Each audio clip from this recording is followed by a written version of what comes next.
You set the alarm. You open your eyes. You know what you need to do today.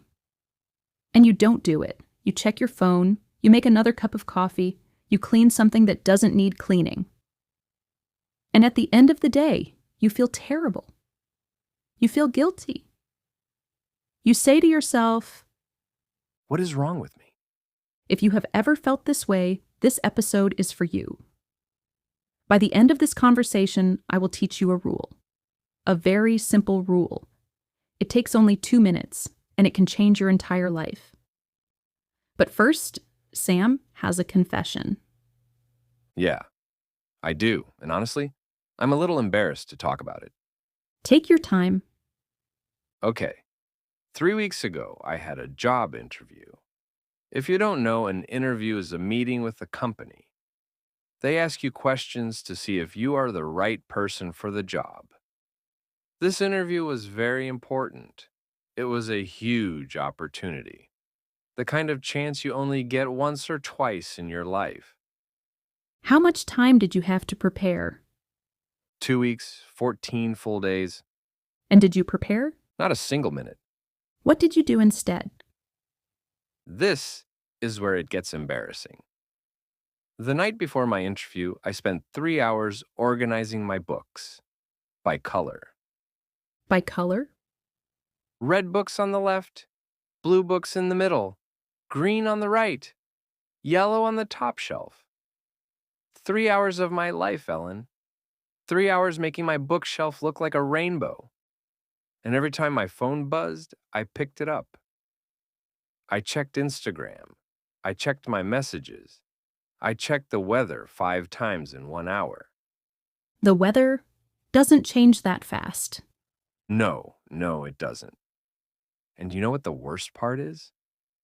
The whole time, the entire 3 hours, I felt sick. My stomach was tight. My chest hurt. Because somewhere in the back of my mind, a voice was screaming, "You should be preparing. Every minute matters. Why can't you just start?" And I couldn't. I just couldn't make myself start. Sam, what you just described, millions of people feel this every single day. And it has a name. The word is procrastinate. Let me say it slowly for everyone. Procrastinate. To procrastinate means you know you need to do something, you know it's important, maybe it's urgent, but you don't do it. Instead, you do something else. Something easier. Something that feels safe. Like making a rainbow bookshelf. Exactly like that. And there's a very common phrase in English for this. People say, "I keep putting it off." Put off means to move something to later, to delay it. And when you say, "I keep putting it off," it means you do this again and again. You tell yourself, "I'll do it later." and does later ever come? Never. I say I'll do it later, maybe 10 times a day. And later just turns into tomorrow, and tomorrow turns into next week, and next week turns into never. So let me ask you something, Sam, and I want you to be really honest. How does that make you feel at the end of the day? Horrible. I lie in bed at night staring at the ceiling, and I think, another day wasted, another promise I broke to myself. And then a darker thought comes. What thought? I'm just lazy. I have always been lazy. I will always be lazy. My mom says it. My friends joke about it. And eventually, you start to believe it about yourself. And that is exactly what I want to challenge today. Because here's what I believe with my whole heart. Procrastination is not laziness, and I can prove it. How? Let me ask you something. When you were organizing your books instead of preparing for your interview, were you relaxed? No, Were you happy? absolutely not. Were you sitting on the sofa thinking, "I don't care about this interview, it doesn't matter to me"? No. I cared so much it was eating me alive. And that is the difference. Let me explain what laziness actually means. Laziness means you don't care. You have no energy, no motivation, and you're fine with that. A truly lazy person feels nothing. No guilt, no stress, no pain. They simply don't care. But you, Sam, you felt guilt. You felt stress. You felt physical pain in your body. That is the opposite of laziness. Then what is it? If it's not laziness, what's wrong with me? Nothing is wrong with you. What you experienced is fear. Fear? Fear of what? It was a job interview, not a lion. Think about it. What would happen if you prepared for that interview, gave it everything you had, and then they said no? What would that mean?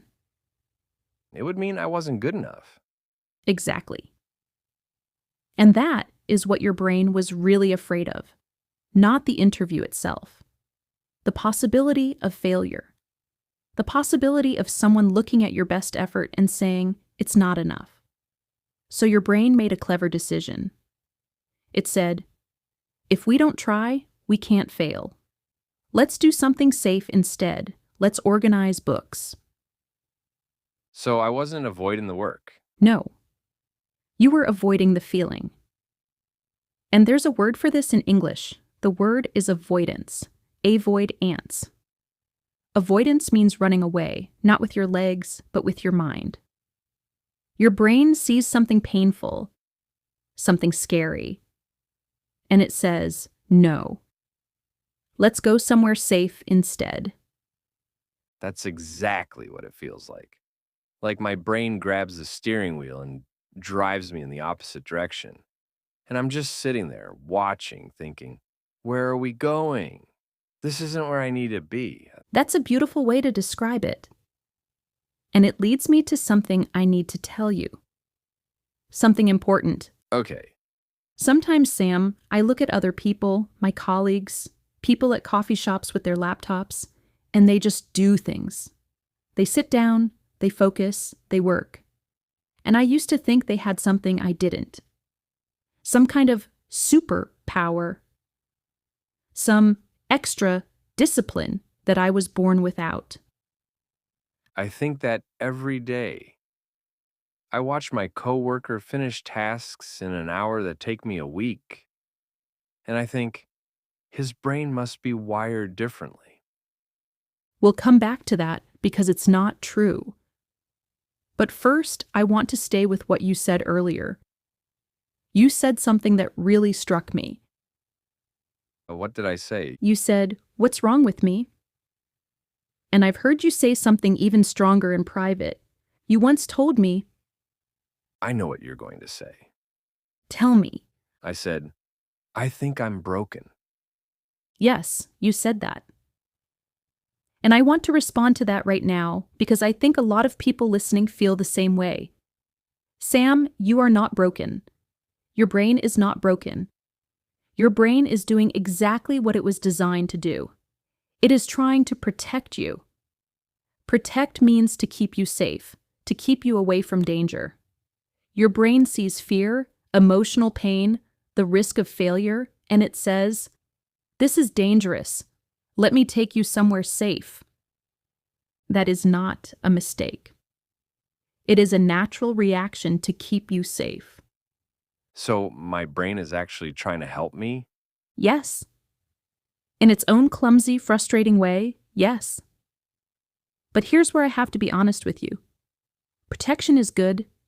We need protection. But too much protection can become a prison. A prison is a place you cannot leave.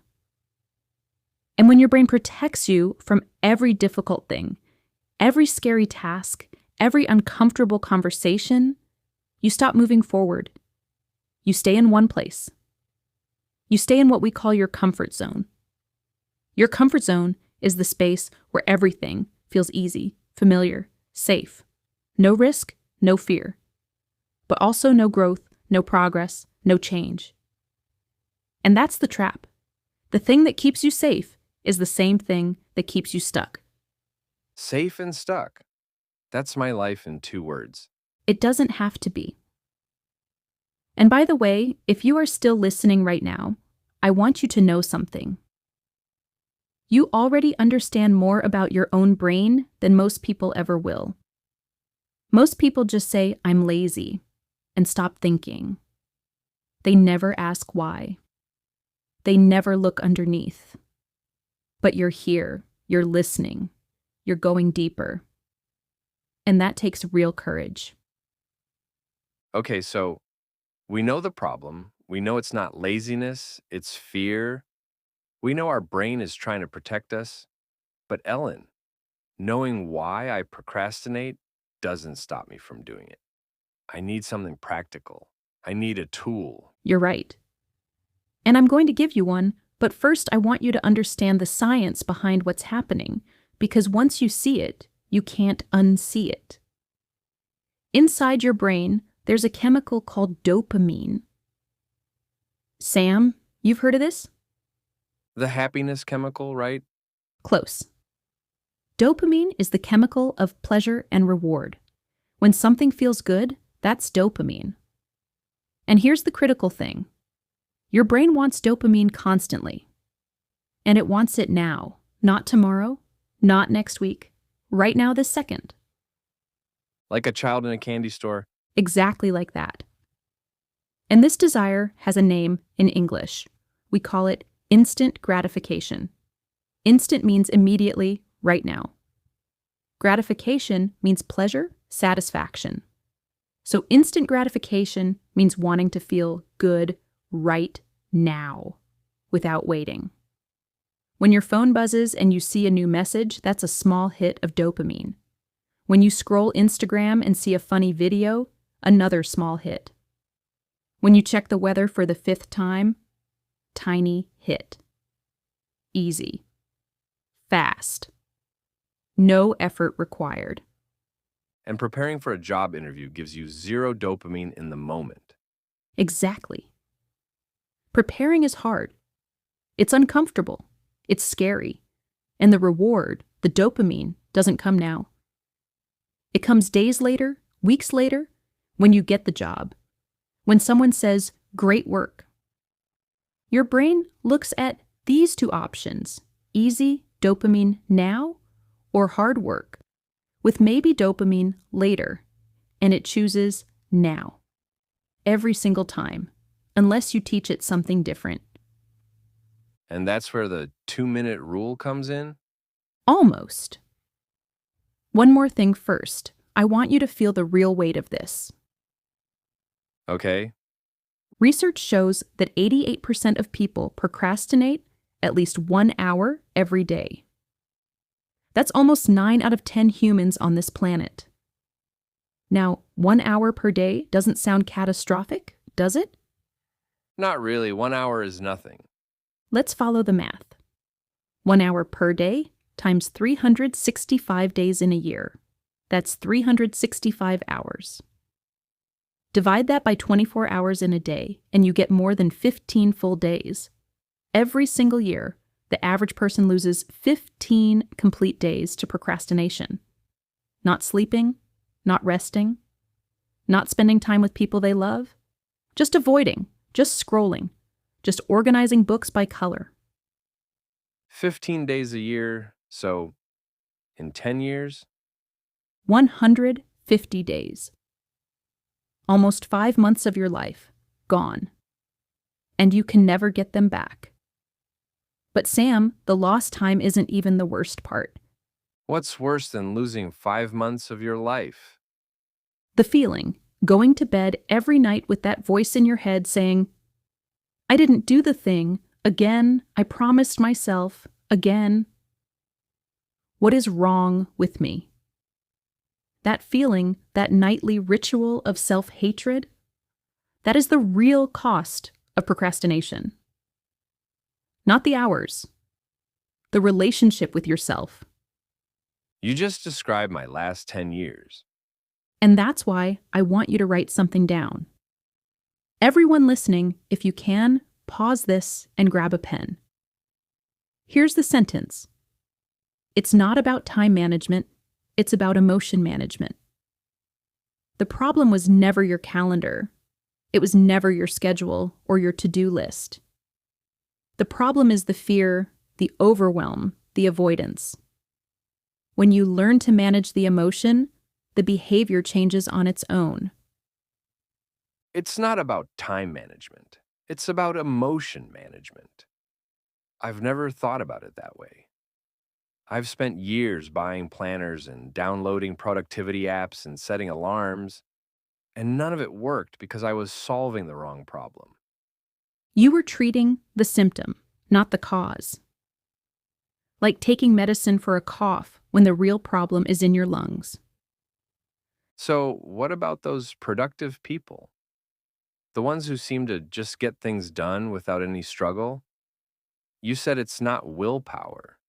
You said it's not a special brain. So, what is it? It's emotional awareness. Productive people, people who consistently get things done, they feel the same fear you feel. They feel overwhelmed. They feel the pull of their phone. The difference is they notice it. They say to themselves, "Oh, I'm feeling overwhelmed right now. That's why I want to open Instagram. I see what's happening. Okay, I'm going to take one breath and start small." They don't have more strength. They just understand their feelings better. So, the goal isn't to stop feeling fear. The goal is to feel the fear and recognize it for what it is, your brain trying to protect you. And then gently, kindly say, "Thank you, brain, but I'm going to take one small step anyway." I like that. It's not a war against yourself, it's more like a conversation. Exactly. And that brings us to something I want you to carry with you after today. A new way of seeing yourself. You are not a lazy person. That label, that word, it was never true. You are a person who is learning to understand and manage emotions. That's not weakness. That's one of the hardest things a human being can do. Okay, I'm ready. Please. The 2-minute rule. I've been waiting since the first 30 seconds of this episode. The 2-minute rule. It's simple, and it has two parts. Part 1. If a task takes less than 2 minutes, do it now, not in 5 minutes, not after lunch, not tomorrow morning, right now. That email you need to reply to, do it now. The cup on your desk that needs to go to the kitchen, do it now. The coat on the chair that needs to go on the hook, do it now. If it takes less than 2 minutes, there is no later. There's only now. Okay, that makes sense for small things. But what about the big things?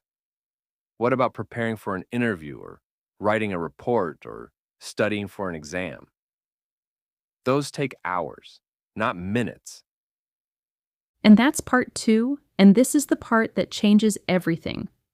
If a task is big, you don't do the whole task. You do the first 2 minutes of it, that's all. You need to prepare for an interview?